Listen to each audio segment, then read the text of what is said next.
అస్సలాము అలైకుం వరహమతుల్లాహి వబర్కాతు. నా పేరు ఎంఈ నాయతుల్లా, 40 డివిజన్ టీడీపీ మైనార్టీ నాయకుడిని.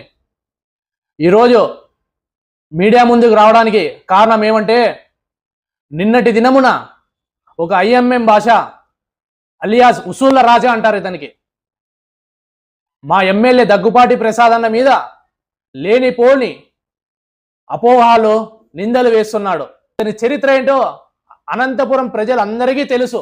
ఇతని గురించి మాట్లాడాలంటే మాకే చాలా అసహ్యం వేస్తుంది.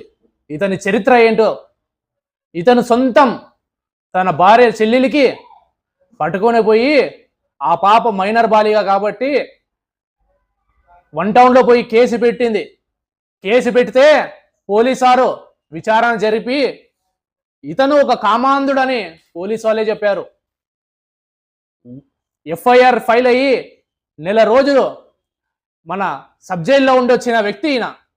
అదేవిధంగా ఇతను మైనార్టీ సోదరికి మోసం చేశాడు. కురుకుంటలో వంక పక్కన పరంబోకు స్థలంని రిజిస్ట్రేషన్ చేపిస్తానని చెప్పి దొంగ రిజిస్ట్రేషన్లు చేపించి లక్షల రూపాయలు వసూలు చేశాడు. వసూలు చేసి వాళ్ళు సైట్ ఎక్కడయ్యా అని పోయి అడుగు చూస్తే సైట్ లేదు. ఏమని అడిగితే వాళ్ళ మీద కేసులు పెడతాను భయపడిస్తాడు. ఇతను కోవిడ్ సమయంలో ముస్లింలకి కానీ ఇతర కులాల మతాలకి సేవ చేస్తానని చెప్పి ఐఎంఎం అని ఒక సంస్థ పెట్టుకొని దాన్ని అడ్డం పెట్టుకొని ధన సంస్కారాలు చేస్తానని చెప్పి ఇతర ప్రాంతాల నుండి కోవిడ్ సమయంలో చనిపోతే వాళ్ళ బంధువులకి ఫోన్లు చేసి డబ్బులు లక్షలు వసూలు చేసుకున్నాడు. అటువంటి వ్యక్తి ఇతను.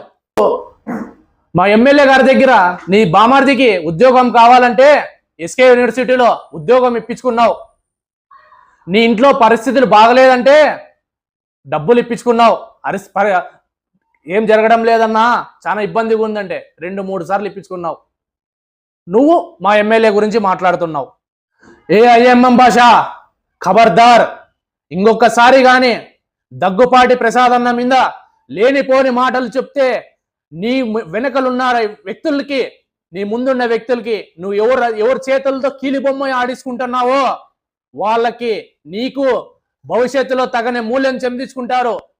మన దగ్గుపాటి ప్రసాద్ అన్న 180 కోట్ల రూపాయలతో వర్కులు చేశారు.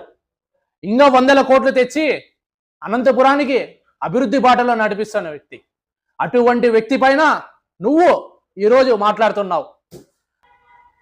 మన దగ్గుపాటి ప్రసాద్ అన్న గతంలో ఎన్నడూ కనీ వినిగిరి రీతిలో మైనార్టీలకి సీఎం రిలీఫ్ ఫండ్ ఇచ్చారు. చరిత్ర చెప్తుంది ఈరోజు ముస్లింలకి ఇంత పర్సెంట్గా సీఎం రిలీఫ్ ఫండ్ వచ్చడానికి కారణం దగ్గుపాటి ప్రసాద్ అన్న. అటువంటి వ్యక్తి పైన నువ్వు ఈరోజు మాట్లాడుతున్నావు. స్టోర్ డీలర్ల విషయంలో ఎన్నడూ జరగని స్టోర్ డీలర్లు తెచ్చారు, ముస్లింలకు అండగా నిలిచారు.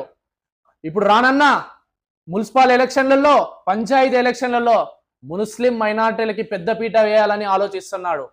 అటువంటి వ్యక్తి పైన నువ్వు మాట్లాడతావా? ఖబర్దార్, ఐఎంఎం భాష మాట్లాడేటప్పుడు చూసి మాట్లాడు. లేని అపోహాలు కానీ నిందలు కానీ వేస్తే ఖబర్దార్ చెప్తున్నాను. జై తెలుగుదేశం, జై చంద్రబాబు, జై నారా లోకేష్, దగ్గుపాటి ప్రసాద్ అన్న నాయకత్వం వర్ధి.